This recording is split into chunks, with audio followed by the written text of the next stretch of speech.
How's it going, everybody? Spencer here. I am back at my home in Colorado, and I'm actually today going to be being here by myself. Spencer Henderson. I'm a cinemaholic, and today we're going to be doing something just a tiny bit different, and that is I'm going to be discussing my top 5 games of 2016 plus some honorable mentions. Guys, 2016 is over. We're out of that horrible episode of The Twilight Zone or Black Mirror, whatever you want to call it, whatever it was. I'm just glad it's over. I'm ready for 2017. 2017 has some potential, it looks like, but despite all that grief in 2016, it was a really solid year for video games. I want to start off by saying, disclaimer, I do not play every video game that comes out. I am a full-time student and I have a full-time job on the side. So it's a little bit more difficult for me to balance the time to play video games and see movies and review them with Ryan and play every video game that comes out. So I did not get to play every game, including some of the big AAA titles. I did not play Watch Dogs 2. And I did not play Dishonored 2, which I heard both of those could have been potential candidates for Game of the Year. So let me know if you've played those in the comments, what you think of them, and if they're worth playing. But that being said, I'm going to start off with my list of honorable mentions. And the first honorable mention is going to be Batman VR. Now, the reason why this is an honorable mention is because this game is extremely short. It's like probably an hour and 30 minutes maybe. And also, I did not feel like it told a complete story. That being said, this is one of the coolest experiences I've ever had. It is absolutely thrilling. You are Batman. You take him in. It's his viewpoint, first person, and the PlayStation motion controllers are used as your hand. You have a utility belt that has like a grappling hook, a detective scanner, and batarangs. And there are some crazy thrilling sequences in this game. There's a sequence that involves Killer Croc in it that is absolutely like jaw-dropping and thrilling and amazing. It is an incredible experience, but it does have a horrible ending. I think right after the game ended, I was like, what the hell? That was it? Like, because it did not tell a complete story. It leaves you hanging, and it doesn't say anything at the end like more to come or come back for more Batman or to be continued, I guess. There was nothing anywhere that signified that there was going to be any sort of a sequel, which is disappointing. Hopefully, eventually they do it. I believe it's Rocksteady who did the Batman Arkham video games, which I'm also huge fans of. My next honorable mention is going to be Dark Souls 3. Obviously, third game in the Dark Souls franchise, which I did not play the first. I did, however, play the second Dark Souls, and I'm a fan of it. I am a huge fan of Bloodborne. Bloodborne is one of the best games that has come out on the PS4 so far. It is absolutely amazing, the detail in that game. And I like the combat mechanics in Bloodborne a little bit better. If Bloodborne had been released this year, it would be in the running for my personal pick of Game of the Year. But we have Dark Souls 3, which I don't think is as polished an experience as Bloodborne was. However, I still think there's a lot of fun to be had. I have not beaten this game. Dark Souls games are crushingly difficult. So that's another reason why it's just an honorable mention, is because I have not played the complete experience yet. The next game on my honorable mentions list is going to be The Division. This game, if you've played it, you know that this game is so much fun. It's a lot more fun to play with friends, and I've had some just great times in The Division playing with friends. There was one point where I believe I played with 4 friends, and it was just so much fun. I got a lot of crap because I always play as a female when I have the choice to select in video games, and everybody told me my character looked like an Asian. It's just because I had sunglasses and short hair. And yeah, my character does not look like an Asian. Not that it would be a bad thing if it looked like an Asian, but I just customize it to look like a cool, like hip girl, and they always give me crap about it. anyways, maybe you had to be there. But The Division is a game that has an awesome leveling up system. It kind of reminded me a little bit in some ways of Borderlands because of the customization of your weapons, and kind of the way the missions are set up, the way the game is set up, the way the world is set up. One thing that's kind of cool is they have this area, if you haven't played the game, called the Dark Zone, where there's like no rules and you can enter it with other characters. It's basically the PvP, which means player versus player, part of the map. And it is absolutely thrilling to be in there. Some of the funnest gaming experiences of the year were spent in the Dark Zone. Division, great game, guys. But it's an honorable mention. And my last honorable mention, and the one that, oh man, I really, this one hurt to take off the list, is Doom 2016. Doom 2016 is not really a game that was on my radar, but I had a couple friends say, hey, dude, you should really pick this up and try it because it's quite a bit of fun. So I did, and this game is amazing. It's so cool. The combat is so much fun. It is probably the most fun I've had killing people in a video game in a really long time. I will say I'm more of a story-based gamer. I like games with good stories and good narratives to help you through. And this game, it doesn't have really a great story, and I guess that's kind of what knocked it off of my list. But that being said, it is so great, and it is so much fun. It's very much kind of like a Michael Bay-ish action movie, and just had a great time with Doom. It is a absolutely great experience. Oh, and actually I do have one more honorable mention, and that is going to be Inside, which is Playdead Studios' newest game. They did Limbo, and this game is just absolutely stirring. It's the one I played the most recently, and maybe upon more thought, I will have wanted to put this higher.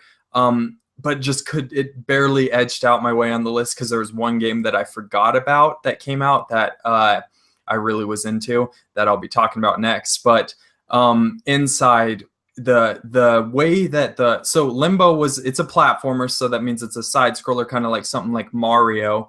And the way that it uses kind of the world and the backgrounds and like danger running towards you, and you can't move. For example, you can't move, I guess, that way in the world. Only characters can come at you or threats can come at you. It made for some extremely thrilling sequences. If you own an Xbox One, this is an absolute must play. It is so, so good. So my number 5 is going to be The Last Guardian. And The Last Guardian, I forgot what the studio is called, but it's the one who brought us Ico and Shadow of the Colossus, which are two great, great games. Shadow of the Colossus is one of my favorite games of all time. So this game was really on my radar, and it did not disappoint me as far as a storytelling experience goes. Now, that being said, I wanted this game to be higher on my list, but the controls and the camera in this game make it almost unbearable to play at some points. And it's difficult to like hold that against the game because I imagine creating this, artificially intelligent, character of Trico. It must have been incredibly difficult to make that camera work. And at some points, the game is difficult to play because of so. And it's also difficult to get Trico to do what you want to do at some points. But if you're an animal lover, this game is an absolute must play. I felt a strong connection, probably a stronger connection than I've ever had with an artificially intelligent character in a video game. By the end of it, I got a little bit emotional. When I saw the trailer for the game, I remember just thinking, oh boy, this game's just going to rip my heart out. And it did in some ways. The ending was not quite as emotionally powerful as I thought it was going to be. The sequence right before it was, but the very ending, I was a little bit disappointed where it ended at. But the experience of getting there and the journey that this game takes you on, it's really my favorite type of video game. And I would recommend it to anybody who plays games and likes games, this is essential. So my number 4 pick is going to be Overwatch, which is the new multiplayer shooter from Blizzard Studios, which brought us World of Warcraft and Diablo. I'm a huge fan of Diablo. Played a little bit of World of Warcraft, but Diablo is one of my favorite game series of all time. I love them. And Overwatch is probably the most polished multiplayer shooter I've ever played. I put quite a few hours in Overwatch. I imagine I've played that game probably more than any game that has been released this year. And I say that because I play Rust like quite a bit. Rust is an awesome game on the PC. But we're not talking about Rust. We're talking about Overwatch. I love the range of characters that you can choose from in this game, and each of them feel different, which sometimes there's shooters, like one that came out this year earlier was called Battleborn. It was fun, and it was basically the same thing as Overwatch, but it didn't have as wide of a range of characters, and the characters didn't feel quite as different.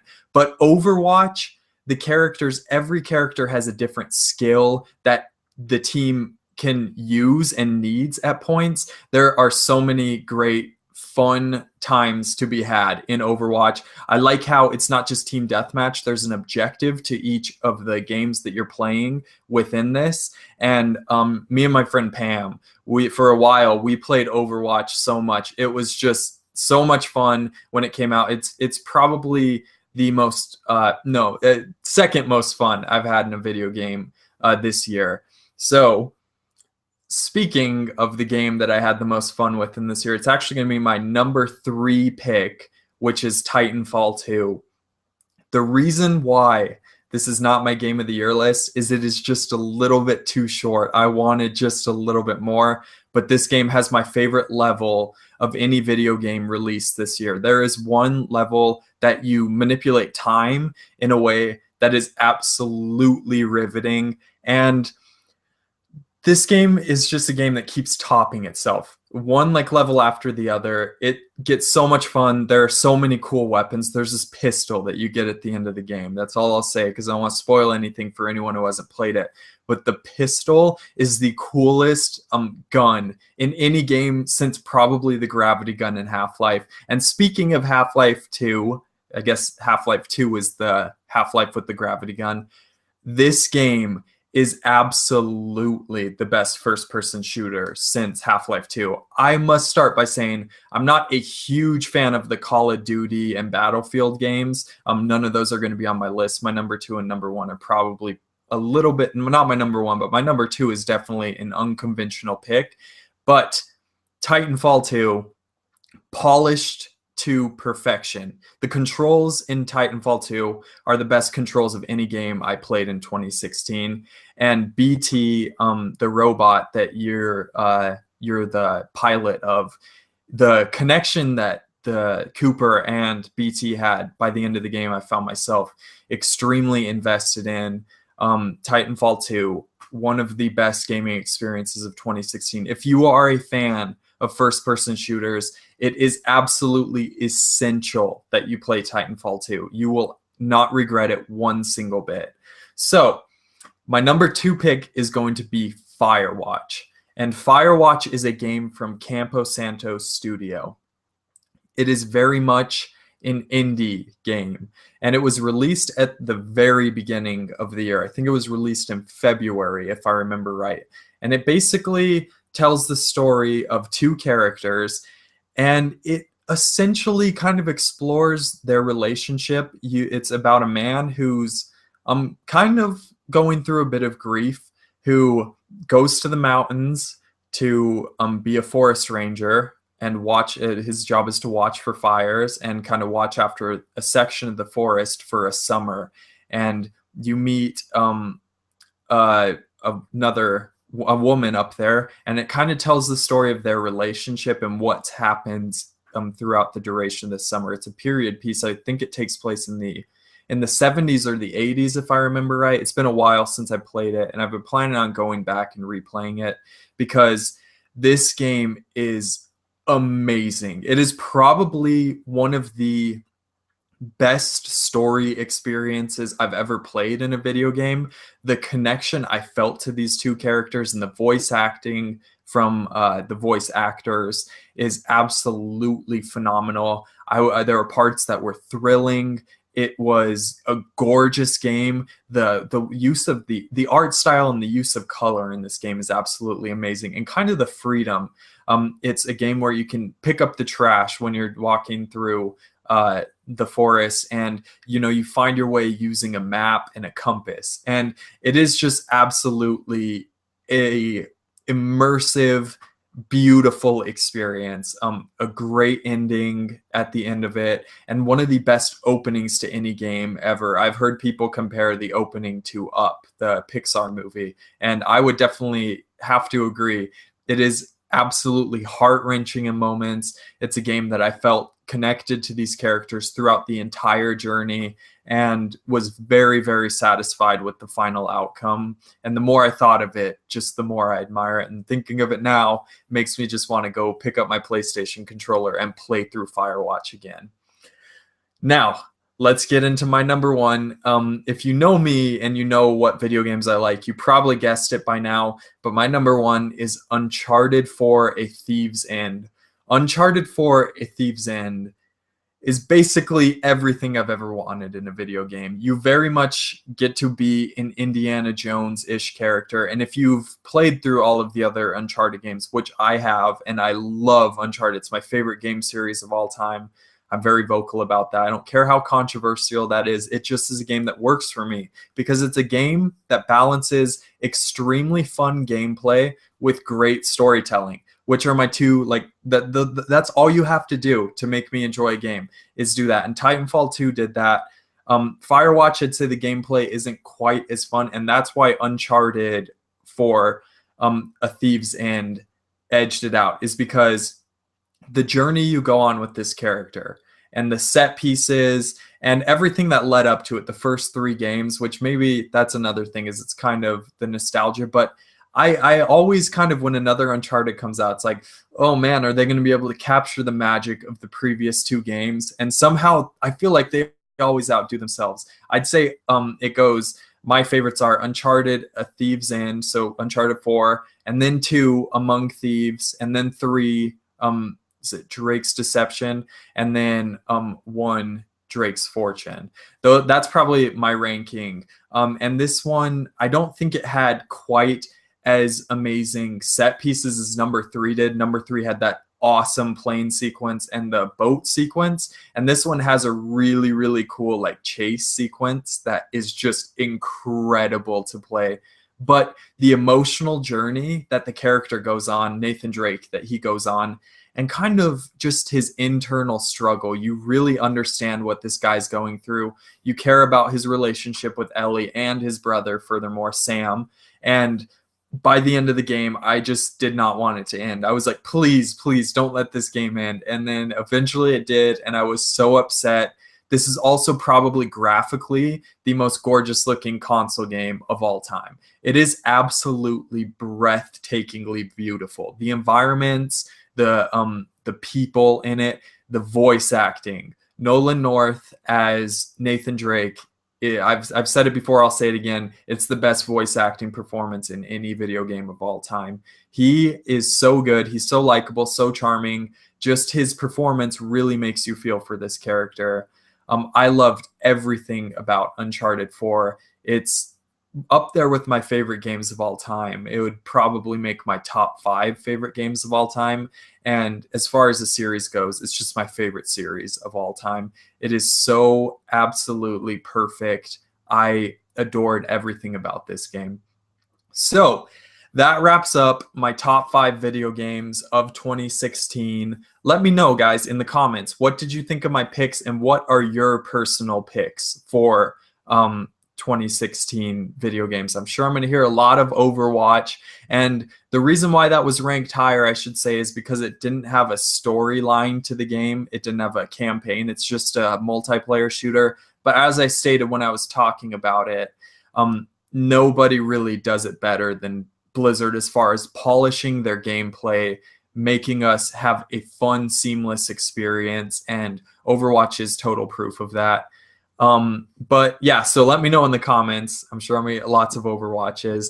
And thank you so much for watching, guys. Stay tuned for next week. Me and Ryan are going to be giving reviews of Silence and Patriots Day. And Silence was my most anticipated movie of 2016, along with Manchester by the Sea. So thanks, guys, for watching. Like, comment, subscribe, share. Let me know what you think of video games reviews, and if you want more, and if you have any recommendations of video games for me to play. Thanks, guys. Bye.